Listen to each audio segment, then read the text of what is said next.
Yay! That's so not a total nightmare for an introvert like me.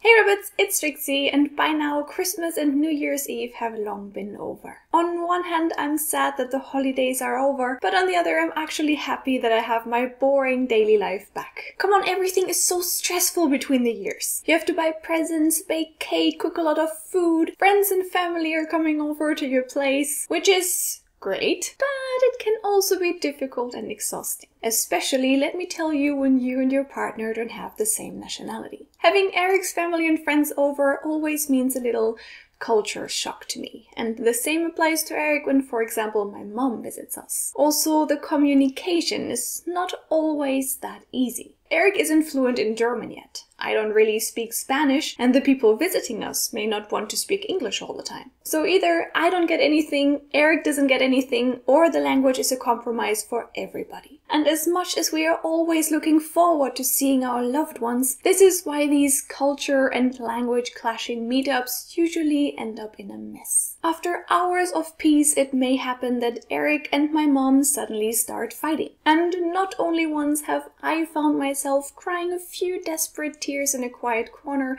when Eric's family members and friends stayed at our place for a couple of days. And that's not because we don't like our guests, but because the culture and communication issues are stressful. They push us to our social limits. And if you then are a sensitive introvert like I am on top of all that, this can lead to a total emotional breakdown. In today's episode, I want to talk about exactly these experiences. Pour my heart out, explain my own feelings, and try to understand the perspective of everyone involved. Sounds boring? Well, wait a minute. In case you're thinking, meh, I don't have a partner from a different country, so this is not relevant for me at all. Don't judge too quickly. The things I'm going to mention do not only apply to relationships, but to various situations. For example, meeting people on vacations, having an exchange student over, or an au pair staying at your place, or being one yourself all alone in another country. So what I'm going to share with you basically applies to every situation in which language difficulties interfere with a comfortable social interaction. And since understanding these issues from all sides may lead to more patience, tolerance, and less tension, this may be very helpful for many people. This way, you guys can learn from my experiences, my thoughts, and most importantly, my mistakes. So let's assume it's Christmas again and my German mom visits us for a couple of days. My mom speaks English and she's able to follow my videos here on YouTube, but I wouldn't say she's comfortable with the communication solely based on it. She easily gets nervous or seems embarrassed whenever she lacks a word or isn't sure about the correct pronunciation. You can see in her face that it stresses her. It's okay for certain situations, but she wouldn't like switching to English when she speaks with me. You know, just to be respectful and make sure that Eric understands our conversation as well. That's something that you would find unnecessary, especially when we're talking about something that is not of particular interest for him. And in general, I see two reasons for this attitude. First of all, Eric lives in Germany with me for 4 years now. So I guess that her opinion is that his German could be much better by now, and that it's basically his very own fault when he doesn't understand everything. And yeah, I don't want to sound like an asshole, but she kinda has a point there. Maybe she also hopes that getting frustrated by that fact may make him push learning German a bit more. But in short, from her perspective, it's not her being disrespectful. It's rather him being disrespectful, forcing her to speak English even though we all live in Germany. It's unfair that she travels for hours to see us and is then forced to communicate in a language that she's not comfortable with.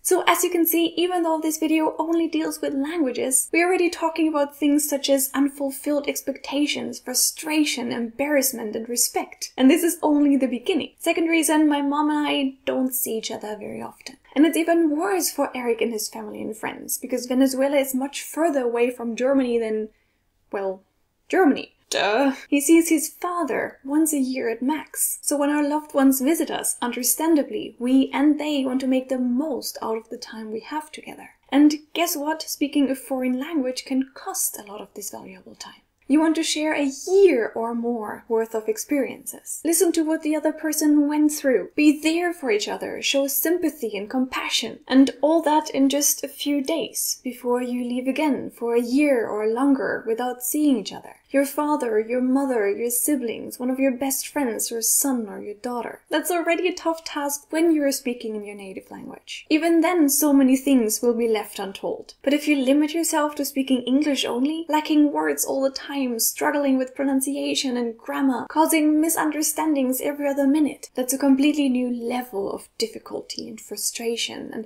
held back emotions and love. So on the visitor's side, there's always this conflict of, I want to speak freely to the person I came to see because we haven't seen each other for such a long time. But it's rude to exclude the other person from all the conversations. And Eric and I are torn as well. Of course we want our better half to be part of everything. Join the conversation, laugh with us. But our visitors traveled so far to see us. We don't want them to struggle either. Also, speaking our native language, we are more ourselves. And that feels good from time to time. Don't we owe our family members and friends that we are who we are, how they know us, and that they can be who they are? I know what you're thinking. All of these sound like a bunch of good reasons to communicate in your native language, even though that means that one person is left behind. But let's take a look now at how that feels. I cannot lie. When Eric speaks Spanish only to his family members and friends, it makes me feel a bit sad and sometimes even angry. That I'm supposed to sit on the table with everybody without understanding a word. They laugh a lot. I want to have a good time too. But all I can do is smile awkwardly and try to make sense of the amazing stories in my head by putting together the very few words I understand. It makes me feel like a grounded child that sits at home staring out of the window watching all the other kids have fun. And things get worse when I hear my own name every now and then. It makes you think, hello, I'm right here. But all you do is nod and smirk, hoping that it's nothing bad or untrue they are sharing about you. Still, it makes you kind of paranoid. It's weird when you cannot speak for yourself, even when the story obviously includes you. Trixie es demasiado estúpida, man. Tú le dices cualquier cosa y se cree lo que sea. La confundo con lo que me dé la gana. Le digo cualquier cosa y se lo cree. So my only way to get out of this social apathy is to be brave and open my mouth no matter what. But even if I try to use the little Spanish I know, it's not easy at all. When you do that, all the attention is on you, right away. You're in the spotlight, the stage is yours. Yay! That's so not a total nightmare for an introvert like me. Good luck remembering what you wanted to say. The pressure is so uncomfortable. You stutter, you mumble, you have a complete blackout. Your attempt will be highly appreciated, but the price you have to pay is high. The other option to basically force yourself into the conversation is to switch to English and simply start a new topic. But first of all, this requires quite some self-confidence and also a bit of egoism. Stop ignoring me.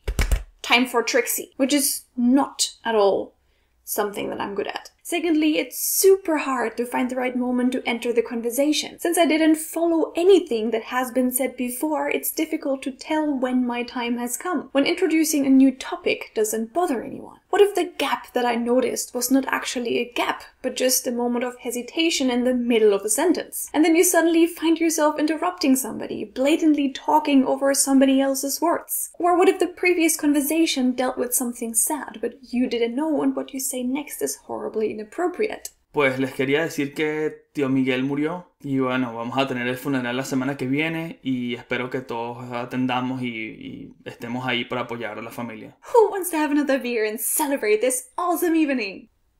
Another point is that I'm already a socially awkward introvert with a low self-esteem. Worst combination ever. Yes, even when I'm speaking with people in German. I often hate myself for talking so little. And of course, this problem is even worse in a situation like this, when you're not talking at all. Even though the reason is not actually my social awkwardness, I feel like a loser anyway. And what makes it worse is that I actually want to leave a good impression. If a random person thinks I'm shy or weird, who cares? But these people are the most important people in my partner's life. His parents, siblings, and best friends that mean the world to him. Do you remember the first time your girlfriend or boyfriend introduced you to their parents? Do you remember the pressure, the fear, the insecurity? You want them to like you. Now imagine this situation again, but all you have is your mimic and body language. No words can be spoken. Sounds fun, right? So to sum it up, you cannot help it but feel like a weirdo. You feel excluded, somewhat betrayed, sad, angry. And at the same time, you want nothing more but the people making you feel this way to like you. Additionally, it's like you are a stranger in your own home. Not only the language changes, everyone also behaves differently. For example, it always takes me a while to get used to how loudly Venezuelans speak. To my German ears, they basically shout. And then I find myself not only lost in translation, but also worrying about the neighbors with their small baby that may ring the bell every second now to complain about the noise. So not only the language creates distance, the culture does too. Even Eric kinda changes. He's back to an older, full Venezuelan self, happily swimming in an ocean full of memories, love and laughter. It's a whole new world, and you're the only person that's not part of it. Okay, this description may have been a bit over-dramatic, but believe me, all these different feelings can cause a hurricane of confusion and sadness in your head. Which is why I said in the beginning that I sometimes even find myself crying over it. Surely not in front of everybody, but in the bathroom or in bed before I fall asleep. But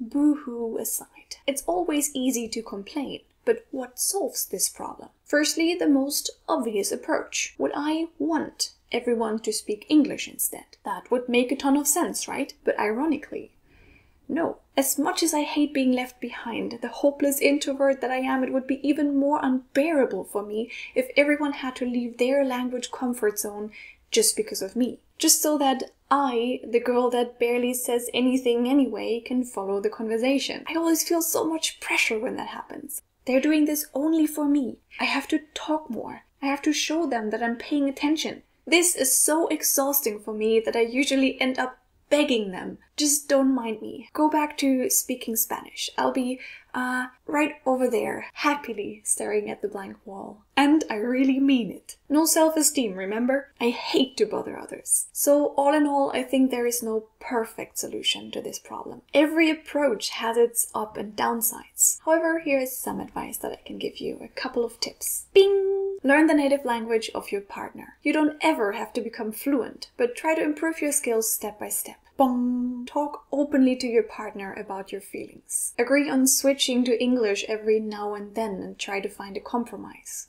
Tell yourself that no one wants to do you harm. No one wants to make you sad or angry. It's an emotional roller coaster for everybody, not only you.